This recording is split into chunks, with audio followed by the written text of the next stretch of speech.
Il est indemne et esquisse même un sourire. Après plusieurs heures de confusion et de rumeurs, le président bissau-guinéen, entouré du chef du gouvernement et de ses principaux ministres, prend enfin la parole. Dans quelle situation vous avez été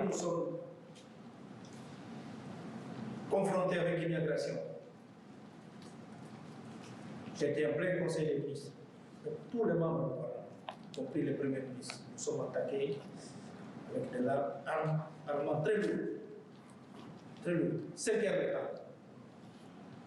Et en ce moment, tout est sous contrôle.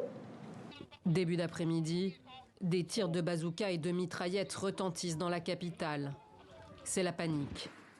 Alors que le chef de l'État et ses ministres sont réunis au sein du palais gouvernemental, des hommes armés, des militaires en civil, selon une source proche de l'exécutif citée par nos confrères du journal Le Monde, encerclent et pénètrent dans le bâtiment.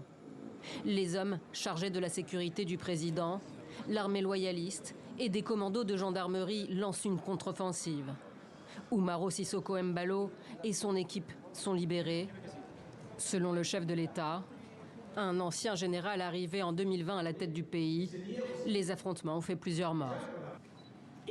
Ce ne sont pas seulement les militaires qui sont impliqués, mais c'est surtout la lutte contre le trafic de drogue qui en est à l'origine. Parce que la plupart des personnes impliquées sont des personnes inscrites sur la liste d'enquête anti-drogue.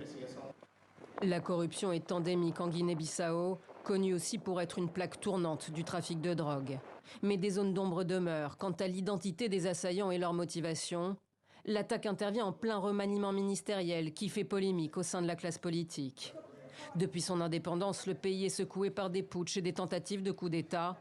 La situation est suivie de près par la communauté internationale et en particulier par l'Union africaine et la CEDEAO qui condamnent, inquiètes pour la stabilité de la région après les putschs au Mali et au Burkina Faso.